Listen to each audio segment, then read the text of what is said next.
Thank you. And I'm going to read two sequential poems.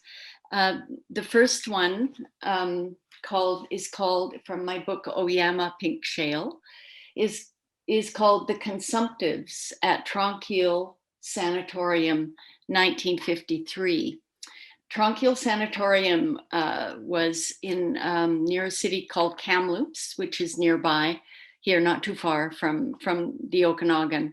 There was a TB sanatorium built there because of the climate. It was considered to be dry enough and hot enough to accommodate the TB patients who needed to be in a dry, hot climate in order to get better.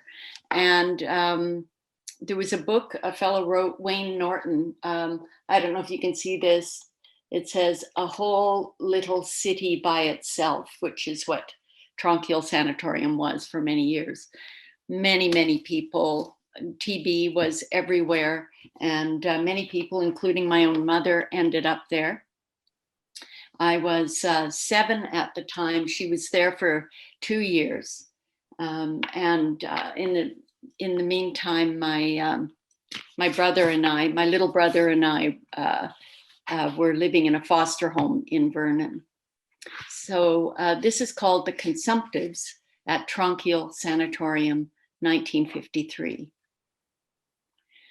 Gaunt hills, pine-dotted are the view, beyond the books propped against the sun on the blanketed laps of consumptives taking the air. Wild horses, black cattle, cast shadows the size of flies, moving down to winter shelter.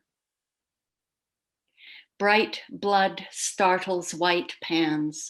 By green pastures, the still waters, lambs of Jesus, rescued from tree limbs and lightning, white beds, white nurses, white cream by the cupful. Flies and hornets sidle against the screens of verandas in the afternoons. Haze and heat, doze and fever shudder. The book falls to the lap. Across the lake, a horse rubs against the soothing roughness of a pine, releasing resin, retsina, plangent wine of Rambetica singers themselves, exiled and sometimes between acts, feverish on a shabby divan. It's as quiet as the skin on a custard. Gardeners clip and prune and feed. Gladiolas leak like straight, strong stalks, a reproach. The consumptives, delicate, sensitive, victims of cities, bad air, bad drains, bad fiction, hard lives, a lack of sunshine and morals. Best they be housed far out of town, where their spit won't dry into dust and then be blown into innocent eyes and mouths when it gets hot out and the wind leaps from side streets. Some of the nurses are not very happy, perhaps not the cream of the crop, forced to these purposes, must have been forced or punished, and disapproving of consumption, though a charitable intent to some degree could redeem the situation. If a leper colony was martyrdom, at least it was in Africa and had overtones. In the heat of the afternoon, in the cold, year after year, the consumptives are wheeled out to rest, to read on the veranda, and snooze and doze with double blankets and a hat and red and seeping nose. Early summer, fresh air flexing muscle, season of buttercups, green lawns, tender vistas. A few cars coming in, going out. On Sundays, children, some quiet, some exclaiming as they gather for photos in the sunken garden. A small crinkle edge photo shows us dressed up by a flowering shrub. Not recalling what I felt then, since my mother, being there, had been gone and was still there and gone. Her dark hair grew longer. Her young life grew older. I learned to read. I drew birds in art. An array of consumptives, male and female, young, old, natives from the Queen Charlottes or up north, or dank Vancouver or the war. Nurses shook down thermometers, served cupfuls of heavy cream and plenty of eggs, eggs to the point of choking, also the cream. Life was tranquil, effort discouraged. Patients gazed at the everlasting hills where cattle dispersed and returned. Doctors, nurses, coroners, visitors with lilac branches and gloves on, fear of death palpable in the heat of the day. The perfect climate, better than Egypt, brayed the local boosters. Heat and radiation treatments shimmered the lungs of the dying and the not so dead, a torrid dryness camels could have plodded through, saddles jingling with tambourines and laden with the rubies of pomegranates, the oasis where they kneel, where they are disburdened, where they yawn and show their shocking teeth. So that's that particular sequence. My mother's life was saved by the discovery of the antibiotic drugs that came to replace the rest and sunshine cure. So, yeah. So the next one I'll read, as I promised in the teaser video, has to do with circus performers. And this particular poem takes off from a poem by Charles Olson, who's a poet who really had a strong effect on me as a young writer and still does. I've done a lot of work on his work. And a poem of his called "As the Dead Prey Upon Us," which I quote in the epigraph to this poem. And the material from this poem is taken from a book I was looking for, I can't find it right now, called The American Circus, which describes some of the acts and some of the things that I talk about in the poem. Anyway, Charles Olson's poem begins, as the dead prey upon us. As the dead prey upon us, they are the dead in ourselves. Awake, my sleeping ones, I cry out to you, disentangle the nets of being. So my poem kind of takes off from this idea of the nets of being, and in a literal way, the nets that were sometimes, but not always, laid out underneath the trapeze, where the trapeze artists were flying around in case one of them fell. But as it turns out, they didn't want to fall because falling into the nets was really painful. So here's this poem. I'm going to turn around here a bit. See better. The nets of being. Awake, my sleeping ones. I cry out to you. Disentangle the nets of being. Charles Olson, as the dead prey upon us. The nets can be very dangerous. Tito Goana, aerialist, Ringling Brothers Circus.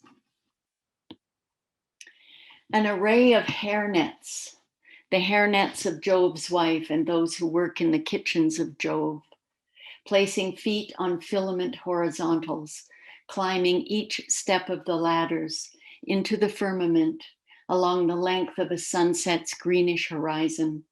In the space of the big top, one makes the catch, another the throw. The grip, brother to brother, was phenomenal for the triple mid-air somersault. He climbed the 21 lucite rungs of the slender rope ladder with an aerialist's sideways climb, each slippered foot placed around a side rope onto a rung. His brother already waiting, hanging upside down. The feat applauded by janitors and clowns, the afternoon of rehearsal, each knot of the net below its own particular fire, welding the wounds of separation as smudges of the dead return, grabbing the instants which were not lived. Numbers of sunrises, numbers of people and personality types going to work in the kitchens and sweatshops of cosmos, stitching fast the seams of flailing garments, flung down toward the next step in the track of making, each dangling thread, particular as the leavings of a beard in the sink, pennants of DNA in the slight moons of clipped nails. Stray strands tucked into the shower caps of the kids, making computers and cell phones in moon suits, the moon's white bone catches the reflection of tossed pebbles, the corner of a floating net, a knot untying, a stray strand escaping, hyacinth sunrise of fire opal, a far-off vent of breath and peace, carved out from the mammothnesss of the comings and goings of the ladders of life. One had her hair plaited to the harness she hung from to avoid the burn of the nets below, which could really hurt. She juggled flaming torches. She did multiple rapid body spins. One day her hair unknotted and she fell to the tan bark, having said, "No net, I am fastened by my hair to the air," and broke her neck but lived. The nets which entangle us are flames spread out across each plane of being.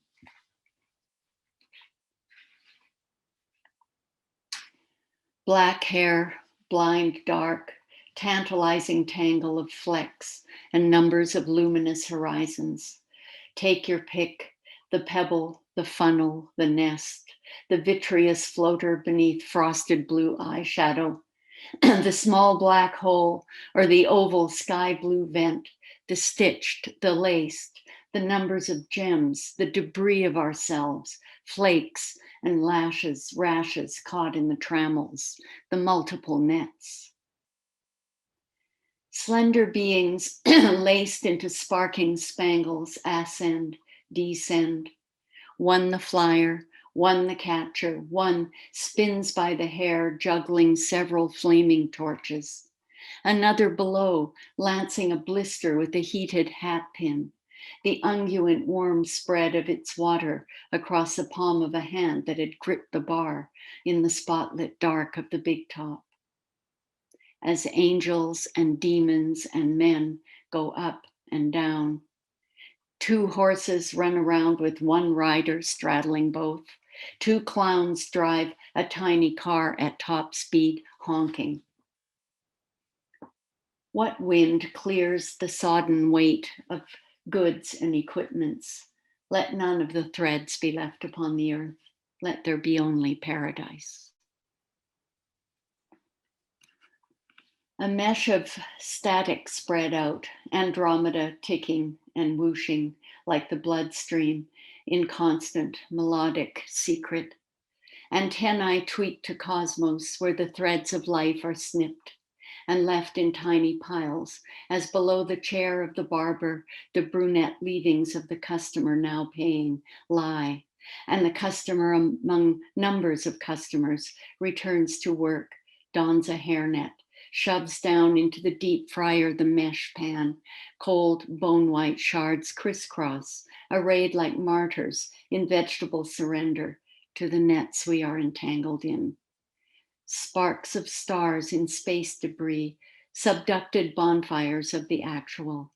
The nets which entangle us are flames, Olson writes, having looked up the 5 hindrances under Buddhism in the Encyclopedia Britannica, writing to alleviate the dream, writing to alleviate poetry, the mother, the beam of the projector in the darkened living room.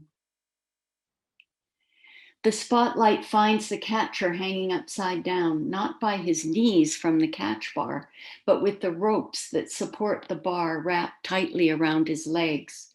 Oh, souls, in life and in death.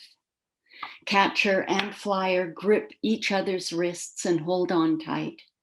And that's when the janitors and clowns came racing out, shouting and clapping. That night in Tucson, Miguel Vasquez turned over 4 times in midair into the hands of his brother, Juan. At just that moment before I really start to fall, he said, I float there for a second, and my brother caught me at just that moment. Threaded filaments through the eye of cosmic sewing, stitching the wounds of separation, knitting a nexus of filaments, nests, nets, a knot loosened, an end dangling, pulled through history. A woman sewing a button on a cuff breaks the thread with her teeth. Young girls stitch furiously in factories, in textile dust, 24/7, opalescent fabrics, mauve, orange, azure blue, sunrise of memory, numbers of black patterns strewn like the petals of a starburst. And you wonder, do they think the fabrics are beautiful? Do they crave them?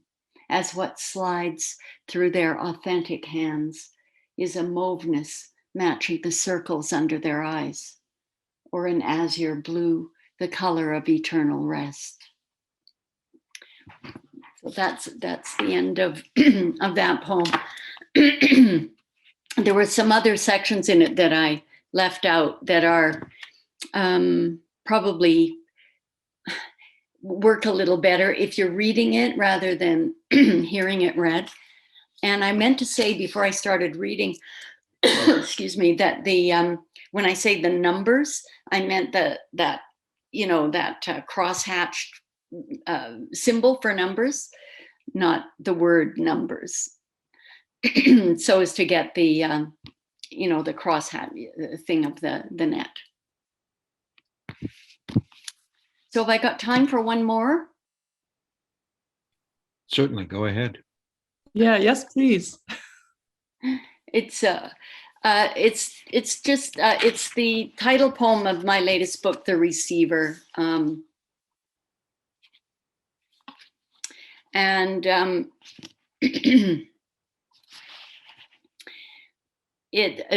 kind of center of the poem is an image I remembered from a movie called The Human Voice, which was a movie by Jean Cocteau. I didn't know that at the time. I did watch it when I was quite a bit younger. And the whole movie, as far as I could remember it, was Ingrid Bergman talking on the phone, a big phone, to her boyfriend who's splitting up with her, or she with him. And he's in a phone booth out on the street. And the whole movie is, I think, her side of the conversation. And they keep phoning back and forth. The phone keeps ringing and she answers and cries, and then they have an argument and hang up, and then it rings again. And the movie's called La Voix Humaine in French, the human voice. In a dream the other night, I was on the phone, one of those rotary dial black desk phones, and looking out the window. A window you lift up from the bottom to stick your head outside to a nighttime scene, as in Jean Cocteau's The Human Voice. Ingrid Bergman's lover in a phone booth out on the street where cars pass in the rain. It takes him a while to dial. Coins pushed into the slot. The Human Voice is a one-woman show, all her side of the conversation, but I don't remember anything she actually says. There is a lot of murmuring, perhaps some pleading, some pushback. She's lying on the bed crying. They'd hang up, then the phone would ring once more. She'd lean into the receiver, her beautiful voice and mouth and breaking heart. I imagine the receiver holding the whole story inside. In my heart, a dream once presided of respite, and within that dream, the small silver key to unlock it. Respite from worries, from pleading with fate. But as Camus insists, Sisyphus was happy, bound only to his fate and nothing else. I imagine Sisyphus glancing outward at the top of his effort to check which constellation shone upon him then, whose story fixed its fixed eye upon him. Condemned for what, I wonder? I should Google the myth of Sisyphus, and while I'm at it, the myth of this and the myth of that. People lying on the beach will tend to murmur but seldom converse. Albert Camus says the sun is God, that we have exiled beauty, and that the body is happiest in sunshine, in a sea blue and sun yellow world. Other worlds have their charms and attractions, more nuanced and even more hopeful than the straw hats of others just off the plane from Cabo San Lucas or Honolulu. How would we know they were happy, we might ask? A tan. It was one of those rotary dial phones that sat on a credenza, the kind you always answered. These phones rang in Hollywood movies for many, many years. A dame in an evening gown would stride over, pick up the receiver, say hello, and glare at the fellow holding her chinchilla stole. It will be a while before everything is sorted out, and this is why it's a story. There would be whirlwinds of emotion, such as someone might feel returning from the plunge pools of Puerto Vallarta to the chilly rays of March, and testamental trees' fretful, cursive branches, in which an owl might sit saying, "Who, who," and you would say, "Who, me?" And it would say, "Yes, you." You might wind up playing a role you only dreamed of, such as being a human voice in a telephone receiver, the kind you had to lift out of what was called the cradle and replace afterwards in the cradle's prongs. When it rang again with a sharp European ring, she knew it would be him. She knew it would be eternal. So she lifted the receiver once more. So that's it. Thank you for listening. Oh, thank you, Sharon, so much. That was so lovely. It's one thing to read the poems on the page, but it's another to hear them read in the poet's voice. They just add so much. Yeah. And that was just pure pleasure for me. Thank you. I wanted to open it up now. We actually have 18 people, which is wonderful. So I think that there may be people who have questions and comments, and before I say any more, I want to open it up to everybody else who might want to speak. I'd like to. Beautiful, Sharon. Always a pleasure to hear you read. Oh, thanks, Paul. I'm going to just hit you up with two questions and then mute myself. The receiver and the received poem. I'd like you to talk about that if there's any connection. And number two, how do you tie in your reading with the concept of peace? Well, I always think of poems as more received than, it may sound kind of passive, but I don't think receptivity is passive and shouldn't be. And I think that's where it ties into peace, where being receptive to otherness and others and listening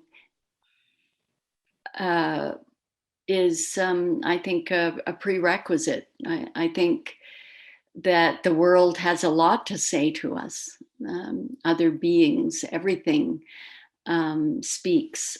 And it's always seemed to me a little bit that that it is more the work of the poet or the writer to hear and to then kind of transmit in her, his, or whatever own way what is heard from the cosmos, from others, from intuition, from receptivity. And sometimes you have to, you have to be, I'm not saying it's passive, you have to be active, you have to be willing to listen. And I think listening has a lot to do with creating and maintaining peace. So I thank you for this opportunity to present my kind of listening to you who are also listening, and filtering through your own experience and yourself and your own writing, your own reading, whatever threads come from mine. And then together we can create a bit of a common texture where we hear each other's spirits, I guess. Yeah.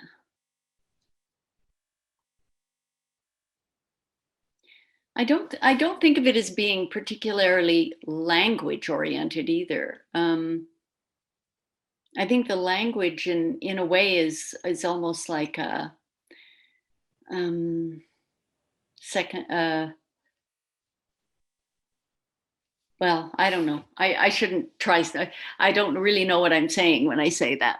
I'm just speculating on something going through my own head right now. So I'll leave it. Thanks anyway. I just want to say that I'm always struck, and in this case, I'm thinking particularly of the poem with the trapeze artists, about how you go from that vast cosmic quote by Charles Olson to the theme following through with the trapeze artists, and then you also travel into the net of somebody frying in a deep fryer inside a restaurant. You've taken it all the way from that cosmic quote into that restaurant, and we've traveled with you. And I don't know if you have anything to say about how you managed to do that, but I'm just so impressed by that depth movement and how it somehow holds all together, and then you can turn around and come back, and it's okay. I hope I'm making sense. Yeah. Yes. Yeah. Thanks, Adela. I think it's just it's in the moment of composition. I remember a Canadian poet I used to read when I was younger, and John Newlove, his name was, and one of his lines in one of his said, "Does anything do much more than just resemble?" And that, I think that whole kind of a kind of vocabulary or an image bank of resemblance is kind of the poet in the poet's toolbox, and in where it's I suppose at a technical level metaphor itself or simile, but this is more like a kind of world simile where it's something reminds me or makes me think of something else, and of course what they have in common is that crisscross net, and the hair nets. I'm always seeing the kids with the hair nets on in at the back of McDonald's, doing the cooking, and so that and then just the very notion of being caught in a net. And I'm not a scholar of Buddhism at all, and so the word nets, what exactly is referred to by the word nets as Olson uses it, or it is used in Buddhist theology or cosmosity, is certainly I don't really care that much about being absolutely accurate about everything, because I think the way I receive things and see things and understand things actually adds to the complexity and possibly the sociality of language or of poetic thinking, poetic imagination. And so I stumble around, I make mistakes, I all the time. And yet I trust the basic impulse of imagination to be inclusive in that way. And so I'll go with that. I'm not gonna, have my dictionary open morning, noon, and night in order to write. It's just what comes and what's allowed and what's given back. Because I think the poetry itself creates those resemblances. Well, that's a kind of fundamental aspect of metaphor, of course, but it's I guess that idea of inclusiveness and listening and being generous with your mind and your heart toward the world. I've never heard. Yeah, so please go ahead. I just wanted to say I've never heard such encouraging words to other budding poets. Thank you, Alvina. That was it right there. Okay, thanks. I just wanted to say that there is a kind of a resonance as I'm just sitting here kind of absorbing your reading. And there's a resonance for me between the poem about the tranquil sanatorium in Kamloops. Mm-hmm. And it's something around perspective, that outside vista, the inside the window. And then, that line about the instants which were not lived, which is in another poem. And so I just wanted to say that that's resonating for me. And then there's another part of it, which is this kind of perspective or lens that we're hearing the poem, seeing each other through distance and time. And then just one other piece, I went to Brocklehurst Elementary School in Kamloops. So there's this other kind of, oh gosh, I was a little girl in Kamloops, and there was the Tranquil Sanatorium and these other things that were going on. And yeah, so just all kinds of things that are resonating for me in your reading. Thank you. I went to Brocklehurst Elementary too. Did you have Mrs. Coupier? Doesn't ring. I don't know what years I'm talking. Yeah, I'll be 64 soon, so I don't know. Well, so there's a decade difference there, but isn't that something? Hey, wow, that's great. Yes, Tranquil was. You just keep going past Brocklehurst, you'll eventually get to Tranquil. Yeah. Thank you for that about the perspective. When I was talking in, I think it was the last writing group, the Cascadia writing group that I belonged to, was talking about how when I was a kid, all I read was comic books. And comic books, if you remember the old comic books, they would take a long look and then they would kind of focus in on some detail, and then they'd come back out, or something would be really enlarged and then something would be made smaller. All those sort of perspectives in a Superman comic or something would probably has influenced my imagination at a really young age, and is still part of how I think or something. But thank you for noticing that. I think that is an aspect of, I mean, everybody has their particularity in the way they write and see things and imagine things. So, and that's, the way that we each contribute to the bigger picture. Sharon, could I ask a question? This has to do with your first poem about the sanatorium, the TB sanatorium. I'm of an age where I actually knew people who were in sanatoriums back in the 40s and even into the 50s. And I mean, I love the imagery, quiet as the skin on a custard. I mean, arresting images. but I'm wondering about that in the sense of what it means personally to you, either in the creative process of writing it or whatever. Because you told us that, you know, for 2 years, you and your brother were in foster care while your mother was in the sanatorium. And I could only imagine that for a 7- and 8-year-old little girl, that would have been a frightening time. So do you have anything to say about that? Yes, it was a frightening time. My mother was diagnosed with TB when we were living in Prince George at the time, and so she had to be flown down to the sanatorium. She told me later that she was so weak she had to be spoon fed, and I thought, how could there was a mother with 2 young children, so weak that she had to be spoon fed, you know, by the time she was actually taken to the hospital. I have no idea what that was like for her or for us. And so apparently there were some efforts at childcare that didn't work out. And we ended up in a foster home, which was an actual house. It was run by a couple who were very, very strict Seventh-day Adventists, and very strict.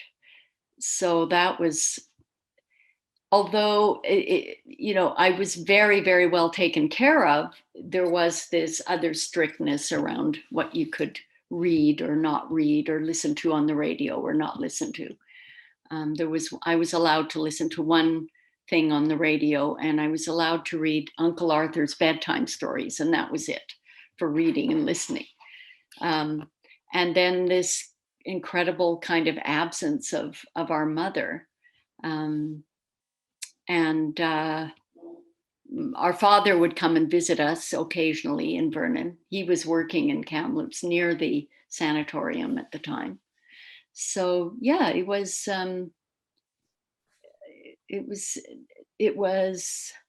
interesting to, I mean, it's interesting to think about what actually happened when she was discharged and we went back home.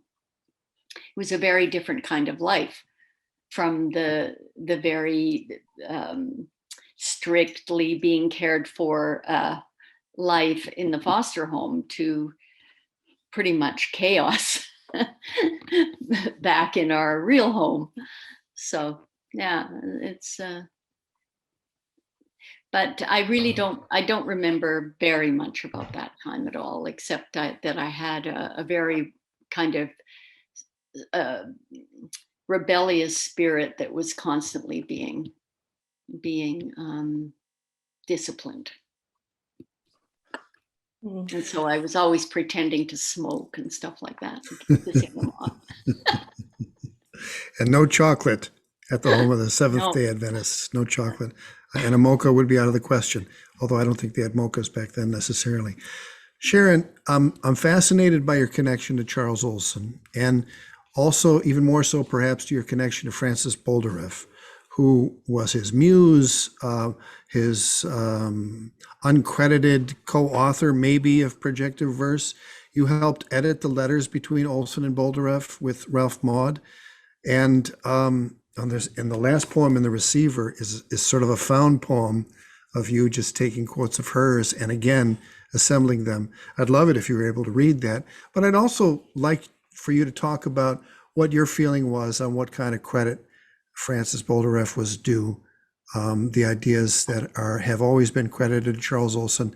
And when you suggested to Ralph that maybe she should get some credit, he was like, no, it's Olson, which seems to me kind of a relic of the age, to discredit, you know, the woman's contribution. So maybe you talk about that, and I'd love it if you ended by reading the last poem in The Receiver. Oh, it's a short one. A short one? Yeah, okay. It's called America. Oh yeah. Yeah, that was a kind of dialogue or conversation I had with Francis. Well, it's interesting that we have in our audience today Alvina Schick, who is Ralph Maud's widow, and so she could probably have things to say about this. But yes, initially Ralph was given this massive correspondence and needed somebody to transcribe it, asked me to do it, but he wanted only Olson's side transcribed. And I said, no, I wouldn't do it. I would have to, if I was going to do it, I had to do her side of the correspondence as well. It's a huge correspondence. I mean, I can show you the size of the book. Anyway, Ralph and I fought over Francis for I don't know how many years as I slowly transcribed these letters. He claimed that she had little, if nothing, to do with Olson's actual thinking about poetry, whereas I claimed that it's quite evident to me that she did have an effect on him and influenced him and provided language, ideas, images from her side of their relationship. And mostly, I think, really invigorated him, gave him a lot of energy, a lot of confidence. For all of Olson's being 6'7" and this big guy and everything, and Maximus, and which I claim was her invention, that word Maximus referring to Olson. I think he was a very he didn't have a lot of what we call self-esteem these days. He was deep down, as they say, you know, he was really kind of not very confident. And so maybe the Maximus persona was an overcompensation for that. I don't know, and it doesn't really matter. But I do think that Boldyrev did have a great deal of impact on Olson's thinking, on his poetics, on his life. But the thing was that she was a complete secret. He never, ever, ever mentioned her to anyone else, ever. So, and this, I think, was part of his sort of Catholic morality, because for a large part of the time that he was involved with Boldyrev, he was married to other women. And I think this caused him a great deal of anguish, but at the same time, they were very much attached, very much in love. And I think the last, I can't remember the very last word of the whole conversation, the whole correspondence, is Olson saying something about that he always loved her, or always, something like that. So it was a very important relationship, but one that is still on the margins of Olson scholarship. You know, and I have to say that I too have concerns about people's privacy and the hauling out into the unforgiving light of day, people's privacies, right? And there's no doubt that because Olson has this reputation, for better or worse, that that too much discussion about his relationship with Francis Boldyrev would you know, give cause to people who want to find reasons to criticize him or put him down or call him a, you know, sexist or a adulterer or whatever, right? So yeah, I think that correspondence is wildly important. The other thing is that Boldyrev herself was an amazing Joyce scholar. And she wrote 6 books of her own on the most esoteric, amazing close readings of what was that last book? Finnegan's Wake, that great big thing that's really hard to read. And she really knew her stuff. And so it's too bad that she has fallen into obscurity and always will, because she self-published. And she was actually a book designer. That was her thing. That was her her job, but was book designing and magazine. She worked for the New Yorker. She worked in the library in New York. She was brilliant. But yeah. Anyway, this last, as is my wont, I tend to transcribe what people say. So I was having conversations, and you have to keep in mind that by the time I met Frances in person myself, she was a bit on her way to dementia. And so a lot of the conversation we had was pretty strange, but also fascinating and wonderful. This one I called America. She says to me, "What is the real thing? What are we after? America's lost that, in my opinion." And I say, "Oh, when?" She says, "Fairly early." And I said, "What happened to make it lose it?" And she says, "When the Indians started attacking Americans." I said, "The Indians?" She said, "They saw that we don't put our faith in anything." I questioned something about Christianity. She says, "Christianity is too unimaginative. What is it protecting? Nothing. A bag of bones." And I said, "Well, do you think America will recover itself?" And she says, "I guess it depends on how goddamn unhappy do we get before we start to wake up." Well, thank you so much, Sharon. This has been really splendid to have this time with you. Well, thank you for making so much time for me. I really appreciate it. And it's been great to have you here, all of you. Thank you for coming. Yeah, thank you to everybody who attended. It's lovely to have so many people, and yeah, thank you. Andrew, I'll let you wrap it up. Yeah. Sure. Thanks very much, especially to Sharon and for her wonderful poetry, which she's read for us today. So our next ZoomMuse Poems for Peace event will be a month from now, February 17th, the same time on a Thursday morning or afternoon, depending on where you happen to be. And I think, Paul, do you want to say some words about what's coming up?